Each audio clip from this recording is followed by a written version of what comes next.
बिस्मिल्लाहिर्रहमानिर्रहीम। अस्सलाम वालेकुम डियर स्टूडेंट्स। लास्ट टॉपिक जो हम पढ़ रहे थे वो पढ़ रहे थे कि structure of protein. Structure of protein हमने डिटेल्स में पढ़ा था कि जो लीनियर स्ट्रक्चर होता है उसे हम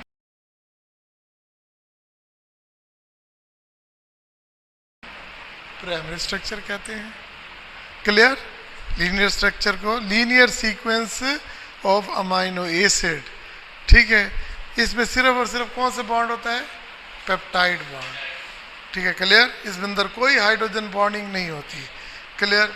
फिर इसके बाद कहा कि ये भी लीनियर स्ट्रक्चर होता है और एक दूसरे के क्या होता है? पैरेलल होता है। क्या होता है? पैरेलल होता है। तो इसमें पेप्टाइड बॉन्ड के साथ साथ हाइड्रोजन बाइंडिंग भी मौजूद होती है, ठीक है। फिर इसके बाद बस जैसे देखो ये आपके पास लीनियर स्ट्रक्चर है, ठीक है। और इसके अलावा, ठीक है, और इसके बाद हमारे पास जो है अगर हम कहते हैं ये पैरेलल, देखिए जी इस तरह पैरेलल है, ठीक है। तो आपस में यहाँ बॉन्डिंग होगी, ठीक है, इस तरह की, ठीक है। तो ये क्या है? सेकेंडरी है। तो अगर मैं कहता हूँ इसको थ्री डायमेंशनल में डायमेंशनल अरेंजमेंट कर दूँ, यानी किस तरह, यानी कि जो पेप्टाइड पॉलीपेप्टाइड चेन है वो अपने आप को किसकी शक्ल में? ग्लोब्यूल की शक्ल में और किस शक्ल में? अपना 3D हेलिकल शक्ल में अपने आप को अरेंज कर ले, थ्री डायमेंशनल स्पेस में अरेंजमेंट कर ले। तो उसको हम क्या बोलते हैं? Tertiary structure. अब इसमें बहुत सारी इंटर मॉलिक्यूलर फोर्सेस होती हैं। इसमें सिर्फ एक होती है, इसके अंदर हाइड्रोजन बाइंडिंग होगी, इसके अंदर बहुत सारी इंटर मॉलिक्यूलर फोर्सेस मौजूद होती हैं, ठीक है। अब हमने डिटेल में पढ़ना था कौन सा? Quaternary structure. क्या पढ़ना था? क्वाटरनरी स्ट्रक्चर पढ़ना था, ठीक है। जब हम क्वाटरनरी स्ट्रक्चर की बात करते हैं तो हम क्या बात करते हैं? देखिए ज़रा गौर से देखिएगा। ये देखिए ये एक पॉलीपेप्टाइड चेन है, ये दूसरी है और ये तीसरी है और ये चौथी है। ये कौन सी पॉलीपेप्टाइड चेन है?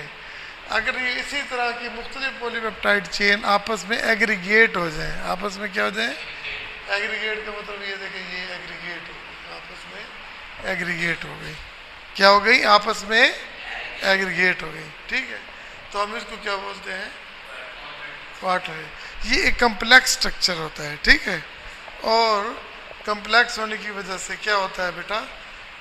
एक कम्प्लेक्स स्ट्रक्चर होगा, ठीक है, और हर किस्म की प्रोटीन में नहीं पाया जाता, हर एक की प्रोटीन में नहीं पाया जाता। इसका क्लियर हो गया? तो आज हम ये डिस्कस यही कर रहे हैं कि आपके पास ये अभी पता लग गया ना। देखो ये लीनियर था, है, ये सेकेंडरी था, ये टर्शरी था और ये क्या है? क्वाटरनरी। तो अब हम इसी तरह देखते हैं कि ये क्या लिखता है। वो कहता है कि quaternary structure, it is a structure, किसका स्ट्रक्चर? प्रोटीन का, which is formed by aggregation. Aggregation का मतलब क्या होता है? आपस में मिल जाना। Aggregation of two or more polypeptide chain. अब देखें ना, two or more polypeptide chain, aggregation of two or more than two polypeptide chain is called quaternary structure, ठीक है। Is known as quaternary structure. ये देखिए ये मेरे बच्चे हो गए ना, क्वाटरनरी ये स्ट्रक्चर हो गया, ठीक है। The aggregation of such polysaccharide, तो अपना पॉलीपेप्टाइड, सच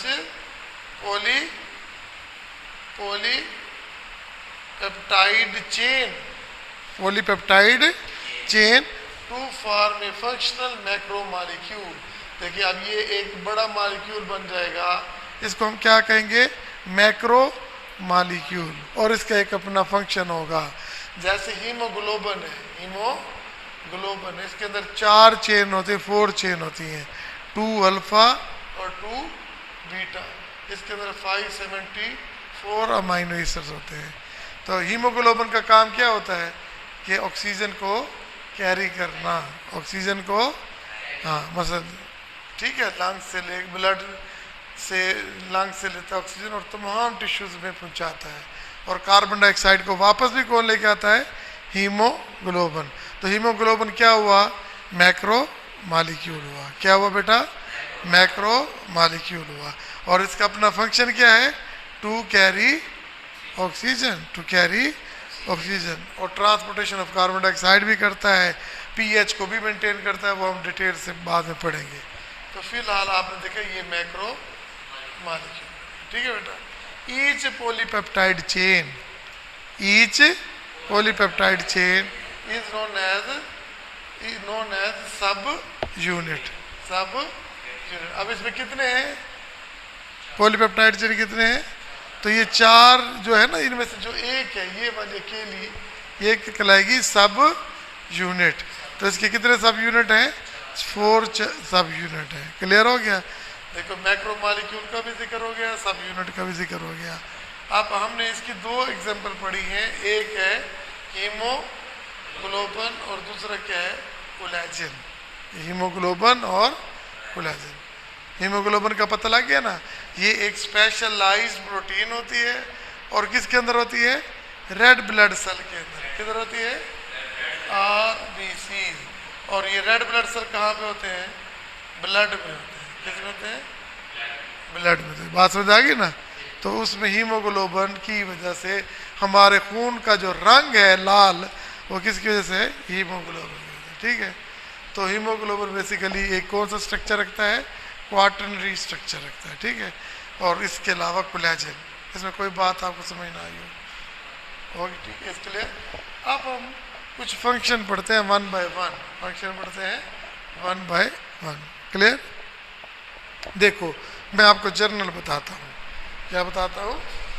जर्नल बात करता हूँ कि आपके पास अगर ज़िंदगी में प्रोटीन के फंक्शन कौन कौन से हैं, प्रोटीन के फंक्शन है कौन कौन से, हम 1 बाय 1 करते हैं जो आप खुद भी जानते होंगे।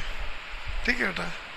देखिए आप ये मेरे बॉडी के स्ट्रक्चर हैं, ये बाल हेयर है, ये मेरे नाखून हैं, ठीक है, आईज है, स्किन है, ये क्या है? बॉडी के स्ट्रक्चर है। ठीक है। तो ये सारे के सारे क्या हैं?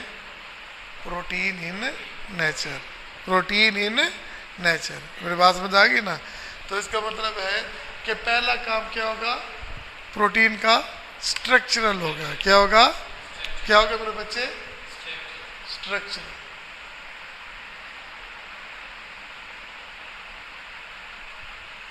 ठीक है। As a structural material. देखे ना, ये मेरा स्ट्रक्चर प्रोटीन किससे बना हुआ है? मेरे हेयर किसके बने हुए हैं? प्रोटीन से। नेल किससे बने हुए हैं? स्किन किससे बनी हुई है? हार्ट किससे बना हुआ है? प्रोटीन से। तो इसका मतलब क्या है? ये स्ट्रक्चरल मटेरियल है। ये स्ट्रक्चरल, बात समझ आ गई कि नहीं आई? स्ट्रक्चरल मटेरियल है। क्लियर? हर एक अपना फंक्शन है।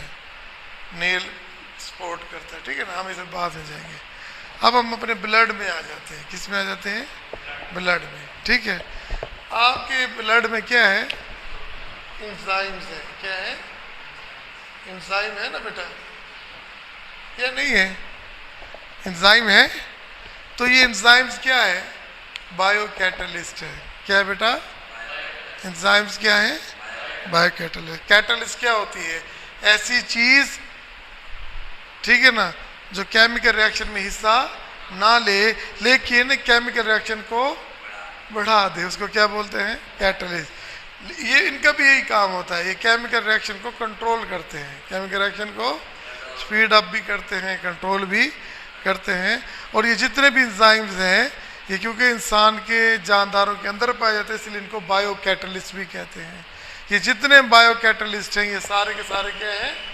एंजाइम जितने भी हैं वो सारे के सारे क्या हैं? प्रोटीन है। ये सारे के सारे क्या हैं? प्रोटीन है। मेरे बच्चे समझ आएगी नहीं है? अब आपके जिस्म में खून में और कौन सी चीज़ है? खून में और कोई चीज़ है जो प्रोटीन से बनी हुई हो? ब्लड में और कौन सी चीज़ है जो अपना प्रोटीन से बनी हो? आप बता दें, आप बता दें। हीमोग्लोबिन तो बता दिया हमने। हाँ, हीमोग्लोबिन है। चलो, क्या जी आपने क्या बताया है? हीमोग्लोबिन। ठीक है। अभी हम कह चुके हैं हीमोग्लोबिन क्या है? एक प्रोटीन है। किसके अंदर पाई जाती है? ब्लड के अंदर। ठीक है, किस चीज की ट्रांसपोर्टेशन करती है? ऑक्सीजन की, कार्बन डाइऑक्साइड की, और पीएच को क्या करती है? मेंटेन करती है। ऐसे है ना बेटा? ठीक है, तो हीमोग्लोबिन भी क्या है? Protein in nature. तो इसे कहते हैं ट्रांसपोर्टेशनल प्रोटीन। क्या, कौन सी प्रोटीन है? हाँ, तो ये किस चीज की ट्रांसपोर्टेशन करती है? ऑक्सीजन की और कार्बन इन द बॉडी। ठीक, क्लियर हो गया? ये नहीं समझ आई? और ये कहाँ पाई जाती है? ब्लड में। किस जगह? रेड ब्लड सेल में। ठीक है, और इसकी वजह से खून का कलर क्या होता है? रेड। इसके अंदर कितने अमाइनो एसिड होते हैं? 5, 7, 4। ये एमसीक्यूज आ सकते हैं ना बेटा। और इसका स्ट्रक्चर कौन सा होता है? क्वार्टर। कौन सा होता है? क्वार्टर। चले जी, इन्होंने बताया था एंजाइम, इन्होंने बताया था स्ट्रक्चर, और आपने बताया मुझे हीमोग्लोबिन। ये तीनों क्लियर हो गए। कोई और बताओ? हाँ जी, कोई और बताओ जो ब्लड में चीज हो और वो प्रोटीन हो। प्लाज्मा नहीं कह सकते, और वो भी है, बात करेंगे। चले मैं बता देता हूँ। देखिए, इसके बाद हार्मोन्स हैं। क्या है? हार्मोन्स। हार्मोन्स जो होते हैं ना, ये भी क्या है? प्रोटीन। आम लफ्जों में देखिए, अगर ग्रोथ हार्मोन कम हो जाए तो लेंथ क्या हो जाएगी? हाइट क्या हो जाएगी? कम हो जाएगी। अगर ग्रोथ हार्मोन ज़्यादा हो जाए तो आपकी हाइट ज़्यादा हो जाएगी। ऐसे है? ठीक है, तो ये जो हार्मोन्स हैं, अगर इंसुलिन किसी शख्स में कम हो जाए तो उसका शुगर लेवल क्या हो जाएगा? बढ़ जाएगा। ठीक है, तो ये जितनी मेटाबॉलिक एक्टिविटीज़ को कंट्रोल करते हैं, क्या करते हैं? मेटाबॉलिक एक्टिविटीज़ को कौन कंट्रोल करता है? हार्मोन्स। ठीक है, इसके अलावा जो रिप्रोडक्टिव सिस्टम को की एक्टिविटीज़ को भी कौन कंट्रोल करता है? हार्मोन्स करता है। ठीक है, क्लियर हो गया बेटा? समझ आ गई ना? तो इसका मतलब क्या हुआ? हार्मोन्स भी क्या करते हैं? कंट्रोल करते हैं। कौन कौन सी एक्टिविटी को? मेटाबॉलिक। कौन सी? मेटाबॉलिक एक्टिविटीज़ को। और कौन से होते हैं? रिप्रोडक्शन। ठीक है, और मेंस्ट्रुएशन साइकिल, इसको ये कंट्रोल कौन करता है? हार्मोन्स करते हैं। क्लियर हो गया? अच्छा, ये भी प्रोटीन है। कोई और चीज़ है कि? एंटीबॉडीज। क्या होते हैं? एंटीबॉडीज। एंटीबॉडीज का नाम सुना हुआ है आपने? हैं? जब कोई फॉरेन चीज़, जरासीम हमारे जिस्म के अंदर चला जाता है तो अंदर जाके क्या करते हैं? एंटीबॉडीज पैदा करते हैं। क्या पैदा करते हैं? पहली दफ़ा तो बंदा बीमार हो जाता है, फिर उसके अंदर एंटीबॉडीज़ पैदा हो जाती है। एंटीबॉडीज़ बेसिकली क्या होती हैं? प्रोटीन होती हैं। क्या होती हैं? प्रोटीन होती है। ठीक है, तो जब दोबारा एंटीजन आता है तो एंटीजन एंटीबॉडी के साथ रिएक्शन करता है और वो डिजीज़ की प्रिवेंट नहीं होती। तो इसका मतलब ये क्या है कि आप जो ये भी प्रोटीन है, तो प्रोटीन क्या करती है? इम्यूनिटी पैदा करती है। क्या पैदा करती है? इम्यूनिटी का क्या मतलब होता है? कुव्वत मुदाफ़ियत। क्या पैदा करती है? इम्यूनिटी। इम्यूनिटी कौन पैदा कर रहा है? एंटीबॉडीज़। क्या कौन पैदा कर रहा है? एंटीबॉडीज़। और एंटीबॉडीज़ क्या होती है? Basically protein. और पैदा कैसे होती हैं? जब एंटीजन हमारे जिस्म में जाती हैं, ठीक है, फॉरेन पार्टिकल्स, तो जिस्म एंटीबॉडीज़ बनाता है। और एंटीबॉडीज़ हमेशा क्या होती हैं? Protein in nature. Protein in nature. अगर कोई जर्म्स अगेन आएगा तो उसको किल कर देगा, इसलिए कुव्वत मुदाफ़ियत पैदा करती है। ठीक है, क्लियर हो गया बेटा? ये नहीं? अच्छा, अब देखिए ये 6। आपको पता है अगर किसी जिस्म को कट ऐसे लग जाए, किसी को क्या लग जाए? कट लग जाए, तो उससे क्या होगा? ब्लीडिंग होगी। है? क्या वो ब्लीडिंग हमेशा के लिए होती रहेगी? नेवर। तो वो रुक जाएगी। तो बेटा ये हाँ, तो क्लॉट बन जाएगा। तो हमारे जिस्म में क्लॉटिंग, ब्लड में क्लॉटिंग फैक्टर भी होते हैं जो लीवर में बनते हैं। कहाँ बनते हैं? लीवर में बनते हैं। ठीक है, तो जिसकी वजह से क्लॉटिंग का अमल जो है वो फिब्रिनोजिन होती है, वो फाइब्रिन में कन्वर्ट हो जाती है और उससे ब्लीडिंग का अमल क्या हो जाता है? रुक जाता है। ठीक है, तो इसका मतलब है कि अब ये कितना अहम रोल अदा करती है। ये जितने भी क्लॉटिंग फैक्टर्स हैं ये सारे के सारे क्या हैं, प्रोटीन है। क्या है, प्रोटीन। क्लियर। अब देखिए clotting of the, clotting of, ठीक है बेटा, क्लियर हो गया। अब देखो आपने सुबह क्या खाया था, आपने नाश्ता किया है, तो नाश्ते में क्या किया है, दही खाई है आपने, किसी ने गोश्त भी खाया है, नहीं आपने भी नहीं खाया, चले दाल तो खाई है ना, उसमें तो प्रोटीन होती है ना। तो बहरहाल तो अब ये जो प्रोटीन होती है आपने खाना इसलिए खाया ताकि आपको एनर्जी मिले, और हमारी खुराक में प्रोटीन शामिल होती है। जब कोई जंग लड़ने के लिए फौज जाती है तो उसको क्या खिलाया जाता है, प्रोटीन खिलाई जाती है।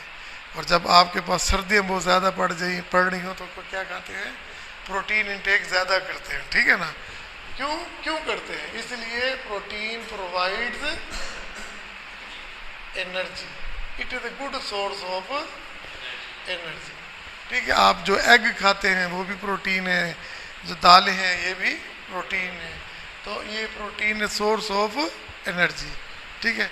अगर 1 ग्राम प्रोटीन हो, अगर 1 ग्राम प्रोटीन हो तो कितनी कैलोरीज मिलती हैं, 4। कितनी कैलोरीज मिलती हैं, और ये याद रखना 1 ग्राम होगी तो कितनी होगी, 4 कैलोरीज। तो अगली हेडिंग क्या बन गई, source of energy, source of energy, ठीक है बेटा। सेल आपने देखा है, सेल पढ़ा है ना, देखिए सेल में ये देखिए सेल है, ठीक है, ये सेल मेम्ब्रेन है। तो सेल मेम्ब्रेन में सबसे ज़्यादा जो पाई जाती है वो क्या होती है, प्रोटीन। सबसे ज़्यादा तो वैसे पानी पाया जाता है ओवरऑल सेल के अंदर, और जो दूसरे नंबर पे पाया जाता है वो क्या पाई जाती है, प्रोटीन। इसके बाद लिपिड्स, फिर कार्बोहाइड्रेट, ठीक है। तो इसका मतलब है जो प्रोटीन जो है ये आपके सेल पार्ट का, सेल मेम्ब्रेन का, साइटोप्लाज्म का और प्रोटोप्लाज्म का हिस्सा है। इसके अंदर प्रोटीन पाई जाती है। तो इसका मतलब क्या हुआ, प्रोटीन तो बहुत इंपॉर्टेंट है, it is an integral part of our structure, body structure. ये बात समझ आ गई कि नहीं, यानी कि जहाँ से जिंदगी शुरू हुई है वहाँ भी प्रोटीन पाई गई, इसीलिए तो इसका नाम प्रोटीन रखा गया, कि बहुत ज़रूरी है। अब पता लग गया कि ये देखिए ये क्या बेटा, क्या इंटीग्रल पार्ट्स ऑफ द, हाँ जी क्या बात की, 8वां नंबर क्या होगा, it is integral part of the, क्या लिखा है, इंटीग्रल। इंटीग्रल का मतलब क्या होता है बेटा, जरूरी। क्या होता है, जरूरी, बहुत ही जरूरी, ठीक है। तो इंटीग्रल पार्ट है किस चीज का, बोला सेल का, सेल मेम्ब्रेन का, और जो भी ऑर्गेनेलीज हैं उनकी मेम्ब्रेन का, ठीक है मेरे बच्चे। और ये प्रोटोप्लाज्म बनाने में हिस्सा लेता है। तो इसका मतलब क्या हुआ कि protein is very very important, it is an integral part of the, ये 8 हो गया, ये क्या हो गया, नंबर 8 हो गया, integral part of the, integral part of the cell. Clear हो गया। अच्छा कभी एक कोई और एग्जांपल दे मेरे बच्चे, आप बताओ जहाँ प्रोटीन का जिक्र आया हो। आपने एग देखिए, एग देखा है ना, देखिए ये एग है, ये जर्दी होती है, और ये क्या होता है, सफ़ेदी होती है, ठीक है, इसे एल्ब्यूमिन कहते हैं, ठीक है ना। तो यही प्रोटीन है। और ये इस प्रोटीन के एग में क्या काम होता है, जो यहाँ एम्ब्रियो डेवलप होगा ना, आप देखना जब कोई आपने कोई मुर्गी है उसके अंडे से जब चूजा निकलता है तो उससे कोई फ्लूइड बाहर नहीं आता है, ऐसे है ना, खाली होता है। तो ये स्टोर्ड फूड होती है, ये क्या होती है, स्टोर्ड फूड होती है। तो जो एम्ब्रियो के डेवलपमेंट के लिए एग में जो स्टोर फूड होती है वो किस शक्ल में होती है, प्रोटीन की। किस शक्ल में होती है, प्रोटीन। अब देखिए मैं तो भाई जनरल बातें कर रहा हूँ, एग आपने देखा हुआ है, सेल का जिक्र आपने पढ़ा हुआ है, सोर्स ऑफ एनर्जी आपको पता है, इंटीग्रल पार्ट ये आपको पता है। और देखिए ब्लड में क्या होता है, एंजाइम्स होते हैं, हार्मोन्स होते हैं, ठीक है, हीमोग्लोबिन होता है, ये आपको पता है। ब्लड के अंदर क्या होता है, एंटीबॉडीज। अब इनका काम आपको पता है, बस ये लिख दें। और इसके अलावा क्लॉटिंग फैक्टर, क्लॉटिंग फैक्टर का क्या काम होता है, ये क्लॉटिंग करते हैं ब्लड को, रोकते हैं, ठीक है। तो ये सारे के सारे कहाँ बनते हैं, लीवर में होते हैं, कहाँ, ब्लड में। तो ये भी प्रोटीन ही नेचर है और इसे सोर्स ऑफ एनर्जी के तौर पे इस्तेमाल करते हैं। ये बात समझ आ गई कि नहीं, आ गई बेटा आपको।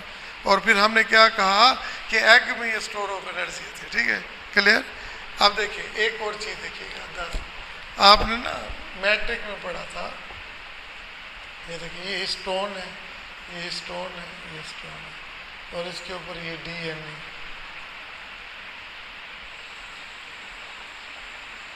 ठीक है, वैसे है ना। और इधर देखो क्रोमोसोम्स हैं, तो उसके अंदर क्या होता है, क्रोमोसोम दो चीज़ों से बना होता है, एक क्या प्रोटीन के साथ, ठीक है ना, और दूसरा क्या होता है, डीएनए होता है, ये आरएनए से, ठीक है, क्लियर हो गया। और ये हेरिडिटरी मटेरियल है डीएनए, क्या है, हेरिडिटरी। इसकी वजह से आपके खुसूसियात एक नस्ल से दूसरी नस्ल में जाते हैं, ठीक है। तो इसके अंदर हिस्टोन जो है ना, ये बेसिकली एक प्रोटीन है, ये क्या एक। तो फिर स्पर्म में जो क्रोमोसोम्स में ये अपना हिस्टीन का क्या काम है, ये ट्रांसपोर्टेशन करती है, क्या करती है, हाँ। तो ये एक जनरेशन से दूसरी जनरेशन में डीएनए को प्रोवाइड है। अगर इसमें हिस्टोन ना होता, अकेला डीएनए होता, तो वो ट्रांसफर नहीं होता, ठीक है, क्लियर हो गया भाई। अब देखिए कितने फंक्शन हमने पढ़ लिए, 10 पढ़ लिए, ठीक है। अच्छा चले मैं थोड़ा सा जो 2-3 है इसकी रीडिंग कर देता हूँ, तो बाकी बहुत आसान था इसलिए मैंने इसे एक्सप्लेन कर दिया है। देखिए protein as a structure of material, देखिए protein are the structural material for the plants and animal, ठीक है, clear. Protein form the major part of dry weight of the plant and animal.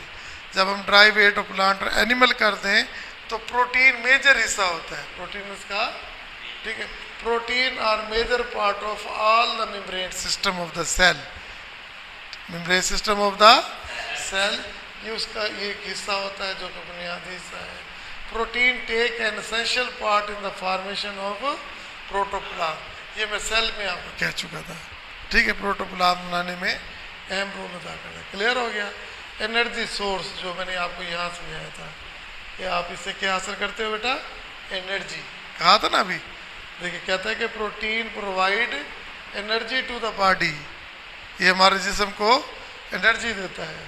Protein is broken into amino acid, ये amino acid में टूटता है digestion के दौरान, और फिर डी अमाइनेशन होती है, क्या होती है, फिर डी अमाइनेशन होती है। देखो प्रोटीन आपने खाई, एनर्जी कैसे मिलेगी, पहले तो वो अमाइनो एसिड में कन्वर्ट होंगे, फिर किस में कन्वर्ट होंगे, पहले अमाइनो एसिड में कन्वर्ट होंगे और फिर किस में कन्वर्ट होंगे, डी अमाइनेशन होगी।